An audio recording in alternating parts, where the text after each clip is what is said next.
फिर शुक्र खुदा सामने मेहराब नबी है, फिर शुक्र खुदा सामने मेहराब नबी है, फिर सर है मेरा और तेरा नक्श कदम है, फिर सर है मेरा और तेरा नक्श कदम है। मेहराब नबी है कि कोई तूरे तजल्ली, मेहराब नबी है कि कोई तूरे तजल्ली, दिल शौक से लबरेज है और आँखें भी नम है, दिल शौक से लबरेज है और आँखें भी नम है। हर मुए बदन भी जुज़्वा बन के करे शुक्र, हर मुए बदन भी जुज़्वा बन के करे शुक्र, कम है बखुदा उनके इनायत से कम है, कम है बखुदा उनके इनायत से कम है। ये ज़र्रा ना चीज़ है खुर्शीद बदामाप, ये ज़र्रा ना चीज़ है खुर्शीद बदामाप, देख उनके गुलामों का भी क्या जाहो हशम है, देख उनके गुलामों का भी क्या जाहो हशम है। हर मुए बदन भी जुज़्वा बन के करे शुक्र, कम है बखुदा उनके इनायत से कम है। रग रग में मोहब्बत हो रसूल अरबी की, रग रग में मोहब्बत हो रसूल अरबी की, जन्नत के खजायन के यही बई सलम है, जन्नत के खजायन के यही बई सलम है। वो रहमत आलम है शहे अस्वद अहमर, वो रहमत आलम है शहे अस्वद अहमर, वो सैयद कौनैन है आकाए उमम है। दिल्लात रसूल अरबी कहने को बेचैन, दिल्लात रसूल अरबी कहने को बेचैन, आलम है तहय्युर का ज़ुबान कलम है, आलम है तहय्युर का ज़ुबान कलम है। सुभान अल्लाह।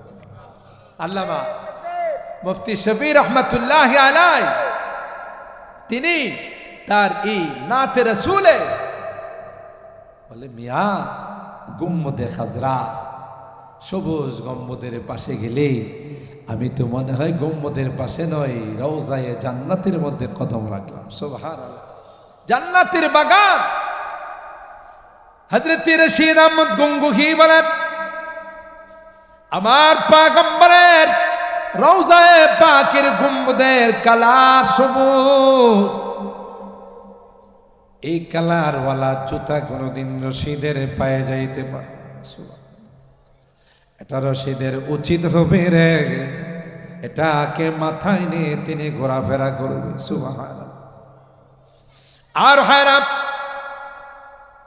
ওই আল্লাহর বান্দা পয়গম্বরের উম্মত রওজায়ে পাকে আয়েশা পয়গম্বরকে বলেন, এ পয়গম্বর, যদি আপনার মনে চায় আমি গুনাহগারের জন্য আল্লাহর কাছে একটু সুপারিশ করেন। এ কথা বলে রওজায়ে পাকের মধ্যে এখনো কবিতাগুলো লেখা আছে। ইয়া খায়রা মান দুফিনাত বিল কায় আযামুহু ফাতাবা মিন তিবিহিনাল কাউ ওয়াল আকাম, নফসিল ফিদাউ লিকবরিন আনতা সাকিনুহু ফীহিল আফাফু ওয়া ফীহিল জুদু ওয়াল কারাম। এই কবিতাগুলো রওজায়ে পাকের উপরে এখনো লেখা আছে, যারা হজ ওমরা করতে গেছেন ওখানে লেখা পান। এই কবিতাগুলো লিখে তিনি চলে গেছেন। হযরত উতাইবী রাহিমাহুল্লাহ মসজিদে নববীর মধ্যে হাদিসের দরস দিতেন। আল্লাহর হাবিব তাকে স্বপ্ন দেখালেন, উতাইবী রে, ওই আমার উম্মতের কাছে তুমি যাও, তাকে গিয়ে সুসংবাদ দান করো, আমি পয়গম্বর তার জন্য আল্লাহর কাছে সুপারিশ করছি, আল্লাহ তার জীবনের গুনাহগুলো মাফ করে দিয়েছে।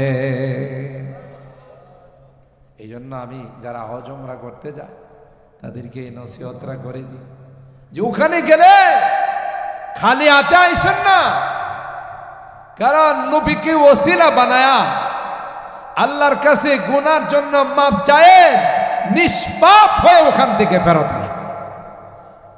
কথা বলেন ঠিক না ভাই? মোহতারাম হাজির, তাইলে যে কথা আপনাদের খেদমতে আরজ করতেছিলাম, পৃথিবীর মধ্যে সবচাইতে আল্লাহর কাছে গ্রহণযোগ্য ধর্ম, পছন্দনীয় ধর্ম, নির্বাচিত ধর্ম একমাত্র, কেবলমাত্র, শুধুমাত্র ইসলাম। আর একটাও আল্লাহর কাছে গ্রহণযোগ্য, সব মানব রচিত ধর্ম।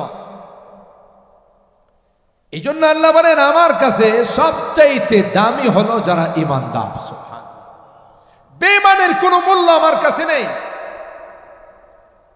ঈমানদারদের বরকতে আমি বেঈমানদেরকে খাওয়া দিতেছি। আমি আরেকটু বাইরা বলি,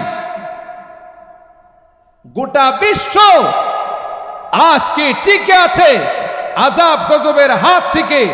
আল্লাহ তাআলা হিফাজত করতেছেন এই সকল কোরআনের মাদ্রাসাগুলোর মধ্যে, কোরআনের পাখিদের মাঝে মধ্যে আমাদের গুনার কারণে ভূমিকম্প দেখা দেয়, বিভিন্ন রকমের দুর্যোগ দেখা দেয়, চলে যায়। কি কারণে টের পাইছেন কোনদিন? একমাত্র এই সকল কোরআনের পাখিদের কোরআন তিলাওয়াত। সুবহানাল্লাহ।